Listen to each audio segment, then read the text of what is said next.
Hey everyone, this is Luke with Stewart Motoring, and I've got a few cool updates for you guys, and we are also going to try and fix the charging system on the Datsun.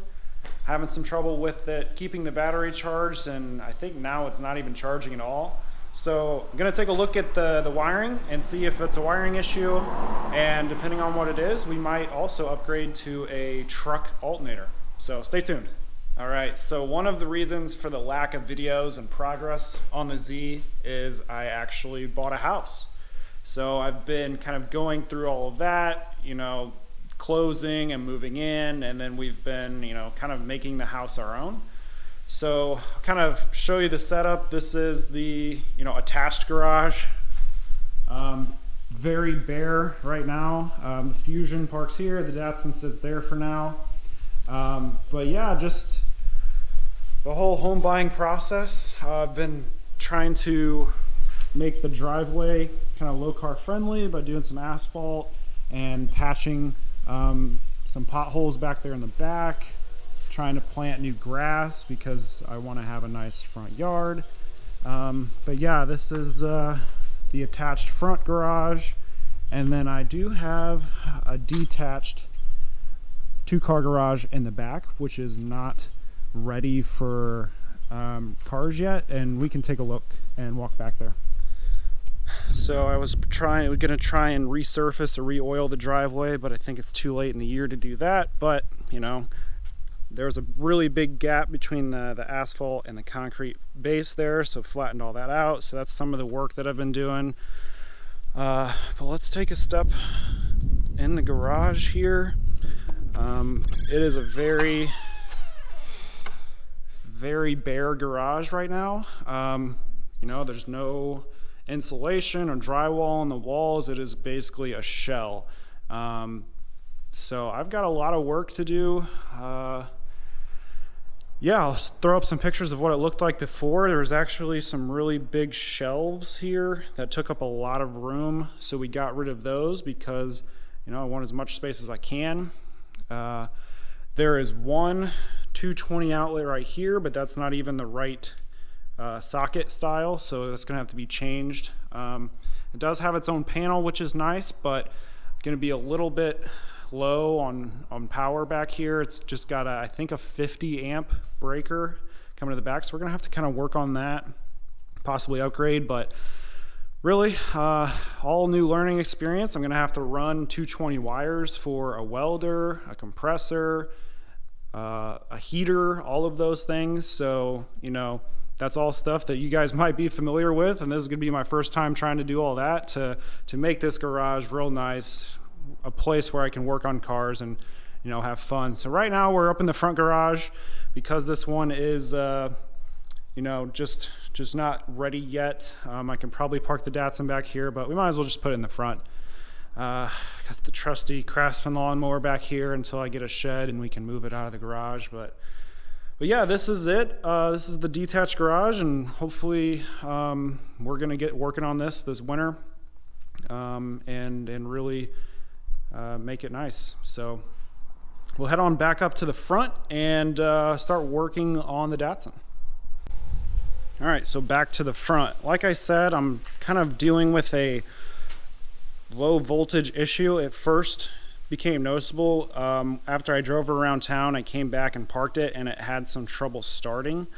However, it did start, but it was just barely idling. I saw the gauges flickering, even though it was running. So that kind of told me the battery was, or the alternator was, either not recharging the system enough, or there's something going on. And now I've driven it a little bit more, and I don't think it's charging at all. So we're gonna run some tests. I picked up a multimeter because with the new house and everything, I don't have many of the tools I used to have back where I was. Compressor, welder, all the stuff I mentioned before, and a lot of tools. So I had to go buy my first multimeter, and we're gonna start using it to test the system. And I do apologize. I live close to a fairly busy road, so while I'm working in the front garage, you might hear cars driving by, so I just want to apologize for that. But we're going to go ahead and test the voltage on the battery. All right, so you can see there 0 zeros. If we put this on the battery, you can see it's gonna jump up to 1320. I did just get done charging this battery, so it is gonna be, you know, over a little bit more than the normal range.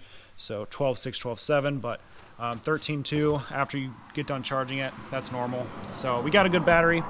And so now what I wanna do is I want to turn the car on, come back here and measure the voltage with the alternator supposedly running, and then unplug it to see if there's any change. Okay, try this again. I got power.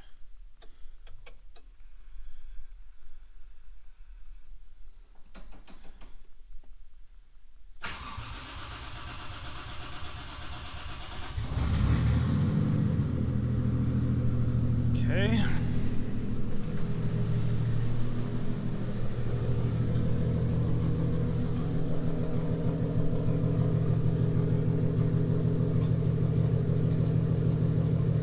So that's really low. We should not be below 12.5, especially with the alternator running.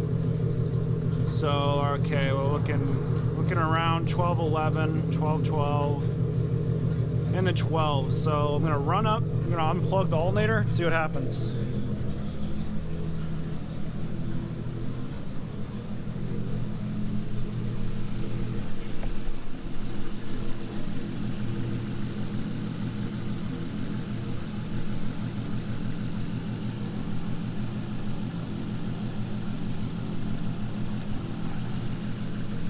Unplugged it.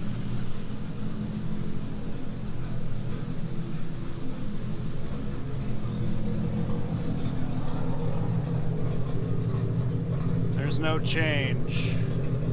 Let me wiggle the wires. Nothing. So it really seems like it's not charging at all.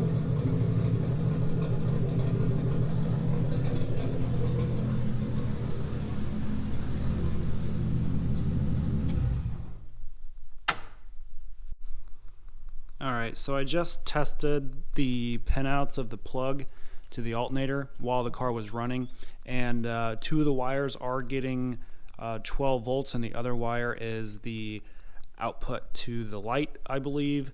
So I think, you know, the plug is working, since I did see those charges.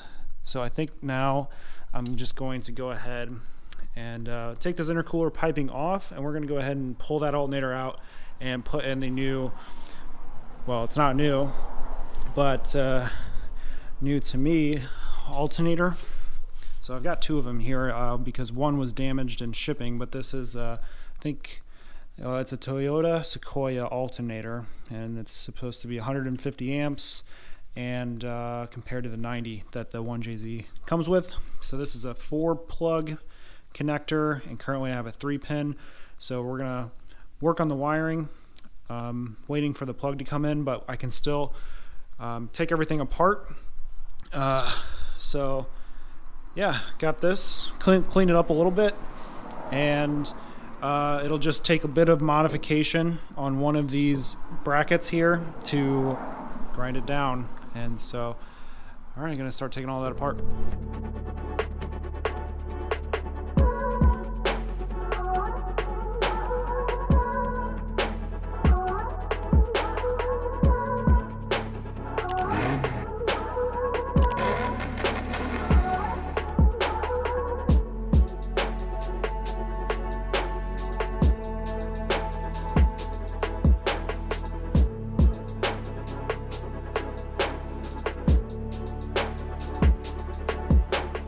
Alright, so I just got the alternator off like you saw, and here is it in comparison to the Toyota SEQUOIA alternator.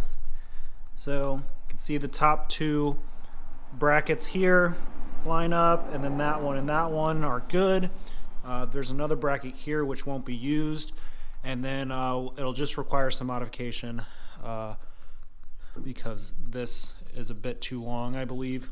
Okay, so I slid the new old alternator on, and I'll show you where it needs to be modified at.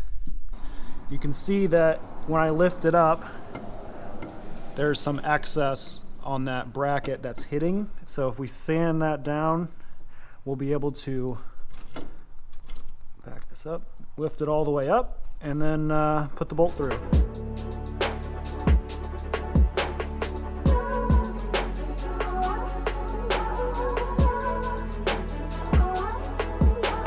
Just got it cut off. You can see it there. And hopefully I didn't cut too much off, but now I'm going to go ahead and straighten it out. You can see not the perfect cut, but I'm going to go ahead and sand it down and test fit it. All right, well there it is, fully installed. Really nice fit. Lines up with the water pump well. And it's the same amount of ribs for the serpentine belt. So the only thing I need to do now is wait for the connector to come in, because the original is a three wire connector, but the new one is a 4.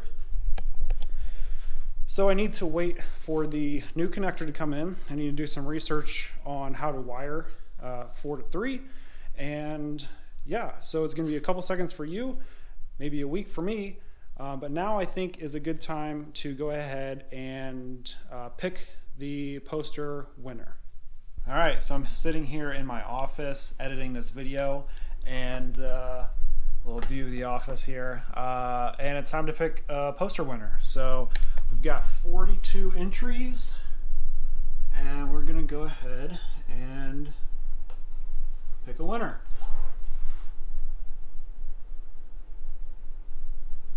All right, there it is, Casper0878. Thanks for your comment.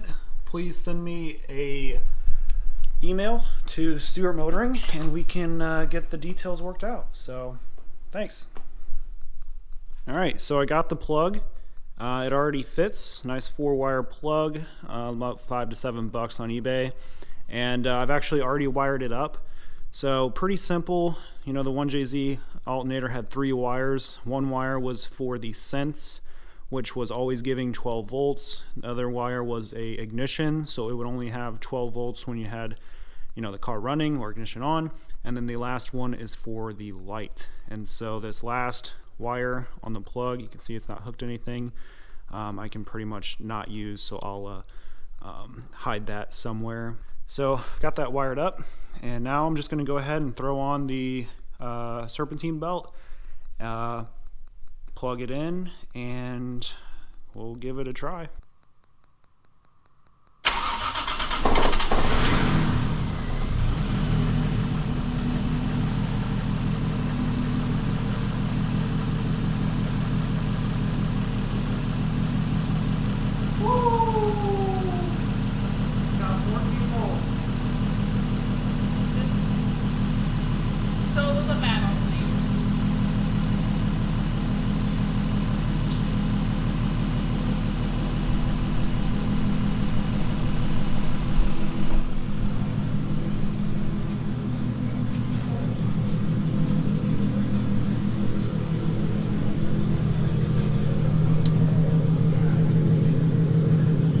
Getting 14 volts.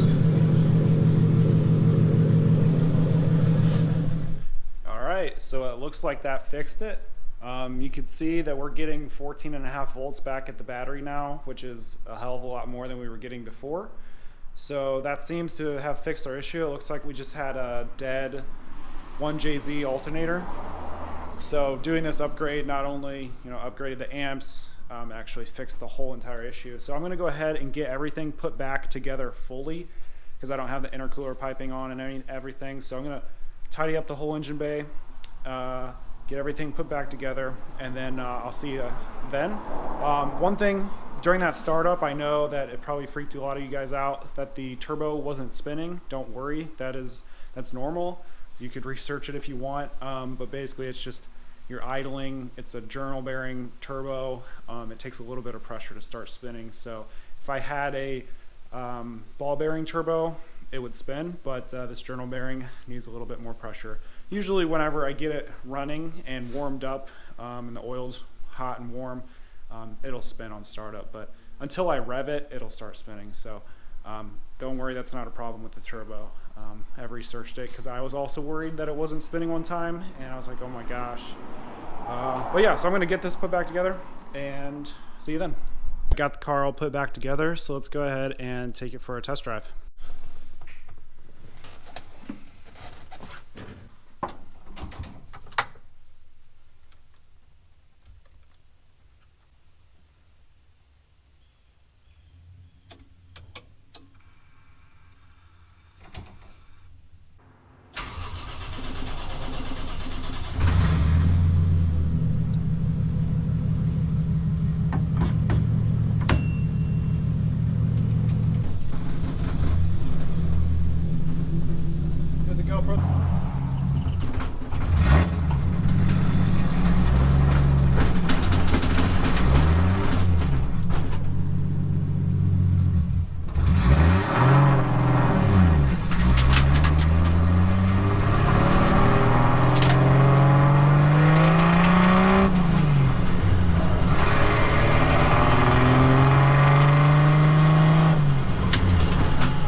All right, well, that's where I'm gonna call it for this one. Super glad that the alternator was the problem. Got it changed out, it works, it's an upgrade. I'm pretty happy with that. So I hope you guys enjoyed this video and stay tuned for the next one. See ya.